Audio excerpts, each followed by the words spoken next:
Welcome to VSOW. You've shared a really comprehensive set of notes with us, delving into the current state of democracy globally, the challenges it faces, and, well, the concerning rise of autocratization. We're going to take a deep dive into this material today, aiming to extract the crucial insights and hopefully give everyone a clear understanding of these interconnected issues. Yeah, looking at the global picture presented in your notes, what immediately jumps out is the significant shift in the balance of power. It's quite stark. For the first time in 20 years, according to these 2025 figures, the number of autocratic regimes worldwide has actually surpassed democracies. We're looking at 91 autocracies compared to only 88 democracies. 91 to 88. That reversal really signals a notable decline in established democratic norms globally, doesn't it? It really does. And it's not just the raw number of countries, though. That's worrying enough. Right. Your notes also draw attention to the proportion of the world's population living under these different systems. That's maybe even more significant. Indeed. While the country count is a worrying indicator, the percentage of the global population living under autocratic rule, well, it paints an even starker picture, according to your sources. Approximately 72% of people worldwide, that's roughly 5.8 billion people, now reside in autocracies. 5.8 billion. Wow. Yeah. And in contrast, only about 17% live in what are classified as electoral democracies. So that means a vast majority of the global population is experiencing governance where, fundamental freedoms and political participation are significantly curtailed. Precisely. That's the implication. And this global trend, as your notes detail, it has tangible consequences for, well, international relations, right? Absolutely. Your material highlights a weakening of international cooperation as a direct outcome of this increasing autocratization. It makes sense, really, with more states operating under autocratic principles, finding common ground and effective collaboration on critical global issues just becomes considerably more difficult. Like what kind of issues are we talking about? The notes specifically mention challenges in areas like climate change and global security areas where collective action is absolutely paramount. And this difficulty is linked in part to a decline in adherence to what your sources call emancipative norms. Emancipative norms. Can you elaborate on For that? sure. They're essentially the underlying societal values emphasizing individual freedom, equality, and democratic participation. A decline in these norms globally makes it harder for democratic ideals to take root and for international collaborations based on those shared values to thrive. Okay, I see. And your notes also explore the role of economic factors, specifically the rise of certain autocratic states. Yes, the shifting global power dynamics are a significant element here. The economic growth of autocratic states, notably China as mentioned, is altering the traditional power balance on the international stage. And that has knock-on effects. It does. It has a cascading effect, influencing neighboring countries and even the operations of international organizations. Furthermore, your notes emphasize that larger, more populous autocratic nations are proving to be key drivers in this overall trend of global autocratization. Their economic and political influence can, well, embolden similar regimes and potentially sway others away from democratic paths. So it creates a sense of normalization, doesn't it? Like if influential nations trend towards autocracy, it might start to appear more acceptable or even, inevitable elsewhere. That's a keen observation, and yes, your notes discuss the normalization of authoritarianism as a serious concern. When democratic norms decline in countries historically seen as democratic strongholds, it can indeed embolden existing autocratic regimes. It can also weaken the international community's resolve or capacity to strongly condemn repressive policies, especially when democratic credentials elsewhere seem to be faltering. Which in turn impacts the global leadership role of democratic nations, as outlined in your notes. Precisely.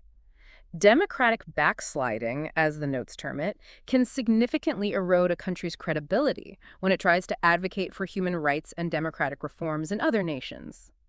Allies might start to question the reliability and strength of these commitments, while adversaries might see these periods of democratic uncertainty as opportunities to exploit power vacuums or advance their own agendas. That moral authority, it diminishes. Exactly. The moral authority often associated with being a stable, prosperous democracy can be significantly diminished. It really paints a concerning picture of a global democratic recession that seems to be gaining momentum. according to your sources. That is the sobering conclusion drawn from the section of your notes, unfortunately. The material indicates that when historically democratic models experience this kind of backsliding, it can legitimize negative tactics in other nations. Like what kind of tactics? Well, actions such as manipulating elections, censoring the media, and executive overreach actions that fundamentally undermine the very foundations of a democratic society. Okay. Shifting gears a bit from this global analysis, your notes also delve into the historical philosophical perspective on tyranny. That's quite a shift. It is, but it provides important context. What's particularly insightful in your notes is the consistent philosophical condemnation of tyranny going way back, primarily on the grounds that it's seen as inherently irrational and unjust. Irrational and unjust. Yes. Thinkers like Plato and Aristotle, whose ideas remain incredibly influential, viewed tyranny as a form of governance fundamentally lacking reason. They argued it operated solely for the personal benefit of the ruler, rather than for the common good of the populace. Plato, for instance, saw this irrationality as a key flaw because governance wasn't based on predictable laws or principles that citizens could understand and rely on. It leads to instability and ultimately a lack of accountability. Concepts that are absolutely central to our understanding of good governance today. So irrationality and injustice, these are pretty significant criticisms. Could you elaborate on what your notes indicate these philosophers meant by those terms? Certainly. In terms of irrationality, your notes highlight the idea that tyranny isn't based on sound judgment or any set of principles designed to benefit the community as a whole. Instead, it's driven by the arbitrary will, the unchecked desires, the whims, really, of the individual tyrant. There's no underlying logic or reason rooted in the well-being of the state guiding decisions. So pure self-interest. Essentially, yes. Yeah. And regarding injustice, your sources point to the inherent suppression of freedoms and the systematic violation of people's rights that are characteristic of tyrannical rule. The ruler's own self-interest and the maintenance of their power become the paramount concerns, completely overshadowing the rights and welfare of the citizens. So, according to these philosophical viewpoints presented in your notes, a just system would be rooted in reason and aim for the flourishing of everyone, whereas tyranny is basically the antithesis of that. Precisely. The philosophical ideal, as outlined in your material, was a system where reason prevailed, where laws and governance structures were designed to promote the common good and the flourishing of the entire community. Tyranny, by its very nature, disregards this principle of reason. It's marked by arbitrary power, where decisions aren't based on thoughtful deliberation or established laws, but rather on the ruler's personal inclinations or whims. And the ultimate aim of this irrational and unjust system, as described in your notes based on these philosophers, is simply the benefit of the ruler alone. Exactly. Tyrannical regimes, in this view, are fundamentally self-serving. The primary focus is on enriching the ruler, consolidating their power, and ruthlessly suppressing any form of opposition. This stands in stark contrast to the ideal of a just ruler, whose primary responsibility is supposed to be prioritizing the common good and the welfare of the people they govern. This philosophical condemnation really underscores why tyranny has historically been seen as the opposite of good governance. Right. Okay, moving from those historical, philosophical perspectives, your notes then address a very contemporary challenge: economic inequality and its impact on democracy today. This is a critical area highlighted in your material. Economic inequality strikes at the very core of democracy because it undermines that fundamental principle of equality. While democracies are, predicated on the idea of equal political rights, extreme disparities in economic well-being can have a really corrosive effect on the entire system. In what specific ways does your provided information suggest that economic inequality poses a threat? Well, your notes indicate several key ways. One is through the erosion of trust in democratic institutions. That's a big one. When a significant portion of the population experiences economic insecurity and feels marginalized, they can become deeply disillusioned with the political system. They lose faith. Yeah, they may begin to doubt whether parliaments, governments, political parties are genuinely acting in their best interests. This leads to a decline in overall faith in those core institutions. And this disillusionment, as your notes point out, can make individuals more receptive to certain types of leaders and ideologies, right? Precisely. Economic disaffection can make citizens more susceptible to the appeals of populism and even authoritarianism. Populist leaders often exploit these economic grievances and societal divisions. They offer simplistic solutions and often attribute blame to specific groups, immigrants, elites, whoever, for economic hardships. Over time, this can weaken democratic norms and institutions as these leaders gain traction. Your notes also suggest that extreme economic inequality can distort the very concept of political equality itself. Absolutely. In theory, democracy is based on the principle that each citizen has an equal voice, one person, one vote. However, when you have vast economic disparities, that equality can be significantly undermined in practice. Wealthier individuals and groups often have much greater access to political influence. Think about avenues like campaign donations, extensive lobbying efforts, even media ownership. So money talks, essentially. It can certainly amplify voices. This can skew policy decisions and make the government potentially more responsive to the interests of the wealthy rather than the broader population. Furthermore, that sense of unfairness arising from such inequality, that can't be conducive to a healthy democracy, can it? That's correct. When widespread economic hardship coexists alongside immense prosperity for a few, it can generate significant discontent and a strong sense of injustice. This can lead to decreased civic engagement, lower voter turnout, and just a general feeling of alienation from the democratic process. People may feel their voices are insignificant or that the system is inherently biased against them. Your notes also touch upon how economic inequality can worsen existing social divisions within a society. Yes, it can deepen pre-existing social divisions based on race, region, education, and even create new ones along economic lines. This significantly impedes the ability to build consensus on important issues and achieve effective governance. When society is sharply divided economically, it can lead to political gridlock and hinder a democracy's capacity to address critical challenges. And finally, your notes discuss the role of economic globalization in this whole context. Indeed. Economic globalization, while having many benefits, can also, in some instances, exacerbate inequality within nations. This can create discontent among those who feel disadvantaged or left behind by global economic forces. This discontent can then fuel a backlash against elites and democratic systems perceived as either unwilling or unable to address these concerns effectively. Okay. Your notes then transition to a specific and, frankly, concerning case study: the democratic erosion and autocratic shift described in the United States. This is a particularly crucial area to examine, as your sources indicate a worrying trend in a nation long considered a leading democratic power. The notes suggest that an accelerating erosion of democratic norms, largely occurring during the Trump administration according to the analysis provided, has led to the United States being classified as an autocracy by some measures used in the source material. That's a significant assertion. What key factors contributed to this assessment according to your provided material? What does it specifically point to? Your notes point to several interconnected factors. Firstly, there's been a clear erosion of democratic institutions. This includes a weakening of checks on executive power. It's exemplified, according to the notes, by the Supreme Court's 2024 ruling on presidential immunity, which the notes state allowed the executive branch to increasingly bypass Congress through executive decrees. Bypassing Congress. Yes, and the sheer number of executive orders issued in early 2025, over 100 mentioned targeting areas like the Department of Education and birthright citizenship, further illustrates this point, according to the source. And it wasn't solely about executive actions, was it? Your notes also mention impacts on the judiciary and the legislative branches. Correct. Your sources detail instances cited as defiance of judicial orders, threats to replace nonpartisan civil servants with political loyalists, the dismissal of inspectors general whose job is oversight, and an overall undermining of congressional oversight capabilities.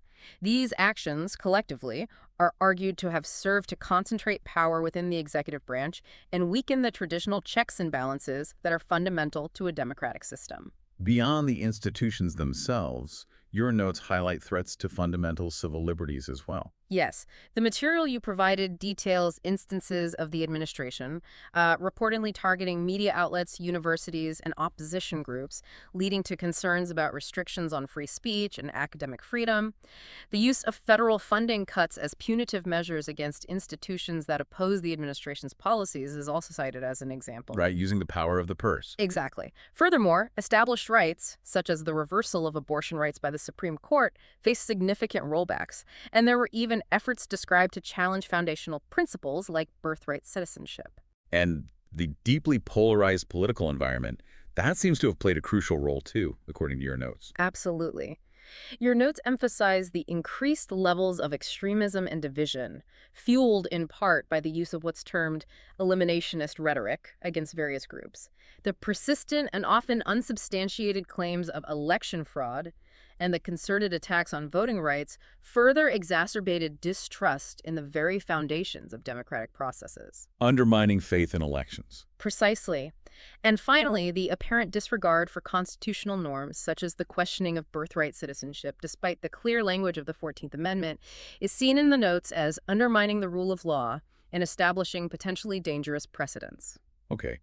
Having examined these challenges both globally and in the U.S. case study, your notes also rightly remind us of the fundamental merits of democratic governance, why it's considered valuable. It's crucial to recall why democracy is so highly valued, especially when discussing its challenges.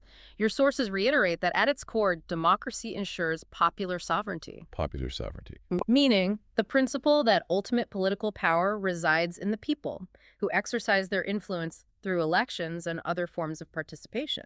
And it's not solely about having a voice, right? It also entails the protection of fundamental rights, as your notes indicate. Precisely.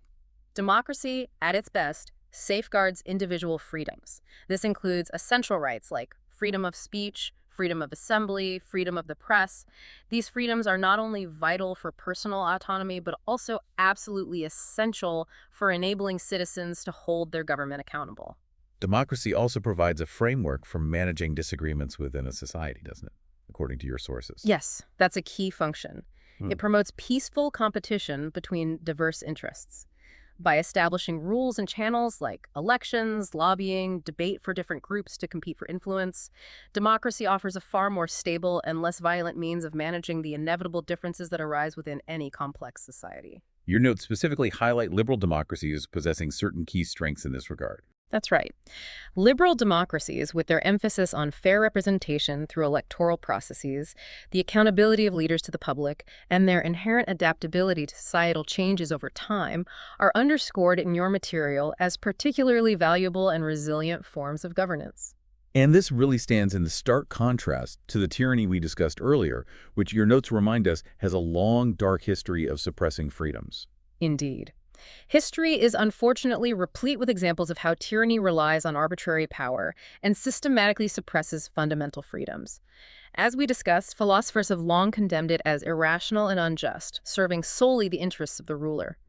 Democracy, with its mechanisms for accountability, elections, checks and balances, independent courts, and its explicit protection of human rights, offers a fundamental alternative to this oppressive form of rule. And a crucial element in ensuring a robust democracy, one your notes emphasize repeatedly, is the strengthening of election integrity. Absolutely. This comes up again and again. Ensuring that elections are free and fair is utterly vital for reinforcing democracy. It's the bedrock. This involves a whole range of measures, from combating misinformation and protecting voting rights to reducing political polarization and safeguarding against external interference. These efforts are crucial for maintaining the legitimacy and effectiveness of any democratic system. Your notes then detail some specific ways in which democracy can be strengthened through improving election integrity. Yes, your material outlines several key areas. First and foremost is the necessity of ensuring free and fair elections through transparent processes, protecting voting rights for all eligible citizens, and expanding access. Things like early voting and mail-in ballots are mentioned. Secondly, there's a critical need identified to combat misinformation and deceptive practices, particularly in the digital age. This might involve regulations on AI-generated content or better media content moderation. Protecting rights for everyone is also key. Yes, protecting voting rights for all citizens, specifically mentioning inclusivity for marginalized groups and formerly incarcerated individuals, is also stressed as essential for greater democratic participation. Gerrymandering is also identified in your notes as a significant issue requiring attention in this context. Yes, reducing political polarization by combating gerrymandering, the practice of drawing electoral districts to favor one party, is highlighted. Using independent commissions to draw fair district maps is suggested as one solution in your material. Furthermore, protecting elections from interference, whether through cyber attacks from foreign actors or domestic sabotage, using methods like paper ballots, post-election audits, and strong certification processes, is crucial for safeguarding the integrity of the results. Ultimately, all these efforts aim to build public trust in the electoral process, don't they, according to your notes? Exactly. Increasing public confidence and reducing the perception or the reality of election manipulation by addressing issues like gerrymandering, voter suppression, and politicized election administration is a primary goal. When citizens have faith in the fairness and security of elections, they are much more likely to engage with and trust the outcomes of the democratic process, even if their preferred candidate doesn't win. And importantly, as we touched on earlier regarding the U.S. case, free and fair elections can empower opposition voices and potentially help restore those vital institutional checks and balances within a democracy that might have eroded. That's the potential power of the ballot box in a functioning democracy. Okay. Finally, your notes provide an overview of the global state of democracy, summarizing the decline, the challenges, and also, importantly, the potential for renewal. It does present a rather sobering picture overall, though. It does. The overall assessment from your sources is that global democracy is indeed in a state of decline and facing significant, complex challenges. The trend of autocratization is presented as a major ongoing concern. As we noted right at the outset, the data shows autocracies now outnumber democracies, and liberal democracies specifically are becoming increasingly rare, with only about 12% of the global population living in one, according to the notes. And it's crucial to reiterate that this erosion isn't confined to newer or less stable democracies. Even established ones are experiencing setbacks, as your notes indicate with the U.S. example. That's a critical point made in the material. Long-standing democracies are experiencing this backsliding phenomenon. It underscores that democratic health is not something guaranteed. It requires constant vigilance and effort to maintain. Your notes also provide a pretty comprehensive list of the key challenges confronting democracies today. It's quite a list. Yes. These challenges, as outlined in your notes, are multifaceted and often interconnected. They include, as we've discussed, economic inequality, which erodes trust and increases susceptibility to authoritarianism, political polarization, which hinders governance, declining trust in institutions generally. Election manipulation, corruption. Right, election manipulation, corruption which weakens accountability, technological threats like surveillance and disinformation campaigns, the rise of populism that often weakens democratic norms, pressures from globalization exacerbating inequality, direct attacks on civil liberties, and just general civic disengagement, which reduces accountability. And the impact of this overall autocratization trend is being felt globally, isn't it, according to your notes, beyond individual countries? Absolutely. As we discussed earlier, it weakens international cooperation on shared problems and reduces adherence to democratic norms and human rights standards on a global scale. However, your notes also offer a degree of hope, suggesting that this shift isn't necessarily irreversible. There are ways forward. That's correct. While the current trends are definitely concerning, your sources do point to potential pathways for democratic renewal. It's not presented as a foregone conclusion. Free and fair elections are highlighted again as a crucial mechanism for empowering opposition forces and restoring checks and balances. What else? Civic resistance, things like grassroots movements, media vigilance, protests can also play a vital role in countering executive overreach and defending democratic space. And finally, restoring judicial independence where it's been compromised and ensuring legal accountability for abuses of power are seen as essential steps in reversing autocratic tendencies. Well, this deep dive into the state of global democracy, based on the comprehensive notes you provided, certainly reveals a complex and quite concerning picture. The data points clearly towards a trend of autocratization, impacting not just national governance, but billions of lives and the whole landscape of international cooperation. However, as you just mentioned, within these significant challenges lie potential pathways for renewal. These seem to hinge on those fundamental principles: free and fair elections, active civic engagement, and the resilience of democratic institutions themselves. If you found this deep dive valuable, please do subscribe, like, and comment to let us know your thoughts. Thank you for listening to VSOW.